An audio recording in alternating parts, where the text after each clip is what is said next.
Você sabe o que é comunismo? Em que contexto ele surgiu? E será que existe algum país comunista? Bom, o comunismo é um modelo político e socioeconômico que surgiu em meados do século XIX, na Europa, defendendo a formação de uma sociedade igualitária, sem divisões de classe, sem Estado e com a abolição da propriedade privada. A palavra comunismo deriva do termo em latim communis, que significa comum ou aquilo que pertence a todos.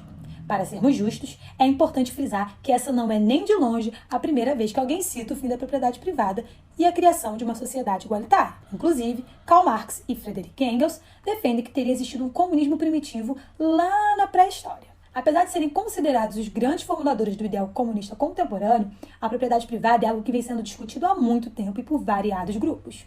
Por exemplo, o pensador iluminista Jean-Jacques Rousseau defendia, ainda no século XVIII, o fim da propriedade privada por entender que ela era a causa da desigualdade entre os homens. Então, essa discussão estava muito longe de ser esgotada. Mas bem, para entendermos tudo isso, vamos por parte. Primeiro, vamos chamar na contextualização. Para entender como nasceu o comunismo, é importante falarmos da Revolução Industrial e do surgimento do proletariado, que nada mais é do que os trabalhadores. A implantação de indústrias modificou completamente as relações sociais, políticas, econômicas, principalmente as relações de trabalho. A partir desse momento, o homem passou a precisar vender a sua força de trabalho para conseguir sobreviver.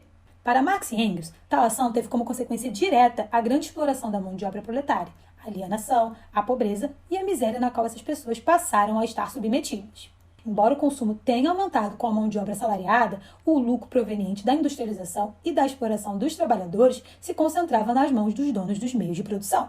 Com o surgimento de uma nova realidade social, política e econômica, a queda do antigo regime evidenciou que o mundo não girava mais em torno da disputa entre nobreza e plebe, mas sim do antagonismo entre proletariado e burguesia. Aquela histórica e famosa luta de classes que move o mundo, de acordo com Marx e Engels.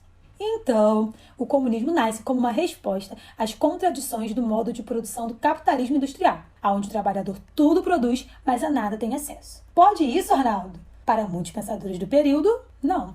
Se por um lado a Revolução Francesa garantiu a defesa da instituição da propriedade privada, por outro lado, ela também foi a grande legitimadora do modo de vida burguês baseado na industrialização e, consequentemente, na exploração do proletariado. No auge das revoluções liberais da Europa, lideradas pela burguesia, Marx e Engels lançam, em 1848, o Manifesto Comunista. Tal qual o grupo As Meninas, os autores analisaram a cadeia hereditária e perceberam que o proletariado vivia em uma situação extremamente precária, onde os ricos cada vez ficavam mais ricos e os pobres ficavam cada vez mais pobres. Portanto, o Manifesto Comunista foi lançado como um guia de ação que propunha uma revolução que levaria ao fim do capitalismo e à opressão proveniente dele. E verdade seja dita, os autores aproveitaram para dar uma cutucada no socialismo utópico, ao afirmar que a teoria deveria vir necessariamente aliada à prática e que não existia a possibilidade de uma conciliação de classes. Marx e Engels criticavam o socialismo utópico porque acreditavam que o capitalismo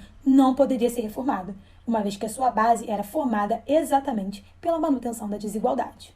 Tal pensamento deu origem àquilo que ficou conhecido como socialismo científico.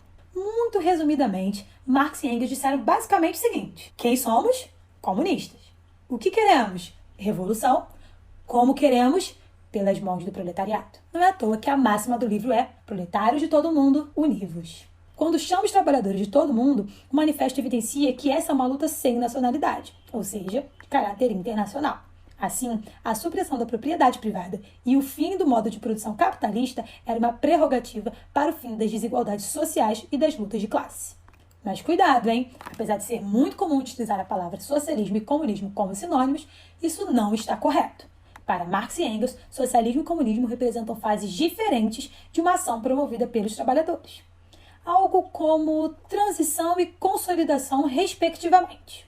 O socialismo seria a primeira fase da luta contra a opressão do capitalismo e necessariamente seria autoritária. Aquela famosa ditadura do proletariado. Nessa etapa, liderada pelos trabalhadores, ocorreria a abolição da propriedade privada, o controle das riquezas pelo Estado, a existência de um partido único liderado pelos trabalhadores, a democratização dos meios de produção e a instituição do trabalho obrigatório para os adultos. Além disso, defendiam a abolição do direito de herança, o fim do trabalho infantil e a educação pública e gratuita. Já o comunismo seria a fase final, a grande metassíntese da revolução. Nessa fase, não existiriam mais classes sociais, não seria necessária a presença de um Estado ou de fronteiras nacionais, não existiriam partidos políticos e a sociedade funcionaria a partir da auto-organização. E as nações? Bem, elas não existiriam mais.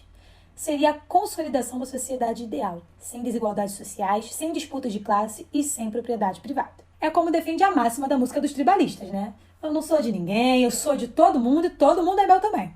Depois desse rolê todo, me diz aí, existe ou já existiu algum país comunista no mundo? Coloca aí nos comentários. Mas eu já te adianto a resposta. Na prática, nenhum país conseguiu implementar o modelo comunista. Mas isso já é papo para uma outra história. Sim, meu povo, esse é um tema bem polêmico e costuma causar bastante treta, né? Mas é sempre importante lembrar que toda discussão precisa de duas coisas essenciais: argumento e respeito. Então, o debate está liberado nos comentários, mas a falta de respeito não.